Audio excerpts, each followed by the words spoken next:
IPL 2027 സീസണിന് മുന്നോടിയായി cricket ലോകത്തിപ്പോൾ ഏറ്റവും കൂടുതൽ ചർച്ച ചെയ്യപ്പെടുന്നത് ചെന്നൈ സൂപ്പർ കിങ്സുമായി ബന്ധപ്പെട്ട വാർത്തകളാണ്.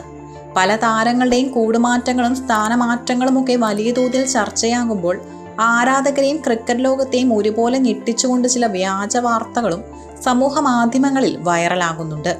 അതിൽ ഏറ്റവും പ്രധാനപ്പെട്ടതാണ് സഞ്ജുവിനെയും ഋതുരാജ് ഗെയ്ക്വാദിനെയും ചുറ്റിപ്പറ്റി പ്രചരിക്കുന്ന ചില പ്രചാരണങ്ങൾ. സഞ്ജു CSKയുടെ നായകസ്ഥാനം ഏറ്റെടുക്കണമെന്നും ഋതുരാജ് ഗെയ്ക്വാദ് CSKയുടെ ഏറ്റവും മോശം നായകനാണെന്നും സഞ്ജു ഒരു അഭിമുഖത്തിൽ പറഞ്ഞുവെന്ന തരത്തിലായിരുന്നു സമൂഹ മാധ്യമങ്ങളിൽ ചില പോസ്റ്റുകൾ പ്രചരിച്ചത്. ഋതുരാജിന് കീഴിൽ CSKയ്ക്ക് ഒരിക്കലും കപ്പ് നേടാനാകില്ലെന്നും സഞ്ജു പറഞ്ഞതായി ചില പോസ്റ്റുകളിൽ വ്യാജമായി ചിത്രീകരിച്ചിരുന്നു. സഞ്ജു CSKയുടെ പുതിയ നായകനായേക്കുമെന്ന റിപ്പോർട്ടുകൾ സജീവമായിരിക്കുന്നതിനിടയിലാണ് ഇത്തരമൊരു വ്യാജ പ്രചാരണം ചിലർ ബോധപൂർവം പ്രചരിപ്പിച്ചത്. എന്നാൽ ഈ വാർത്തയ്ക്കെതിരെ ശക്തമായ പ്രതികരണവുമായി മുൻ ഇന്ത്യൻ താരവും പ്രമുഖ നിരീക്ഷകനുമായ ആകാശ് ചോപ്ര രംഗത്തെത്തി. തന്റെ ഇൻസ്റ്റാഗ്രാം പേജിലൂടെയാണ് അദ്ദേഹം ഈ വ്യാജ പ്രചാരണങ്ങളെ പൊളിച്ചു കാട്ടിയത്. സഞ്ജു അത്തരമൊരു അഭിമുഖമോ പ്രസ്താവനയോ എവിടെയും നടത്തിയിട്ടില്ലെന്നും ഈ വാർത്തകൾ പൂർണ്ണമായും കെട്ടിച്ചമച്ചതാണെന്നും ആകാശ് ചോപ്ര വ്യക്തമാക്കി.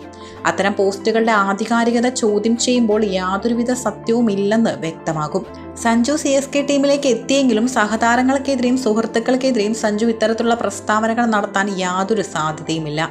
ഋതുരാജ് ഗെയ്ക്വാദിന്റെ നേതൃത്വത്തെയും കൂട്ടായ്മയും എപ്പോഴും പിന്തുണയ്ക്കുന്ന നിലപാടാണ് സഞ്ജുവിൻ്റേത്. ഋതുരാജിന് കീഴിൽ കളിക്കാൻ പൂർണ്ണ മനസ്സോടെയാണ് സഞ്ജു CSK നിരയിലേക്ക് എത്തിയതും. താരങ്ങൾ തമ്മിലുള്ള സൗഹൃദത്തെയും ടീമിന്റെ ഐക്യത്തെയും തകർക്കാനുള്ള ചിലരുടെ ഗൂഢശ്രമങ്ങളാണ് ഇത്തരം വ്യാജ വാർത്തകൾക്ക് പിന്നിൽ. അതിനാൽ സമൂഹ മാധ്യമങ്ങളിൽ വരുന്ന ഇത്തരം വ്യാജ വാർത്തകൾ വിശ്വസിക്കാതെ ഔദ്യോഗിക സ്ഥിരീകരണങ്ങൾക്കായി കാത്തിരിക്കുകയാണ് ആരാധകർ ചെയ്യേണ്ടത്.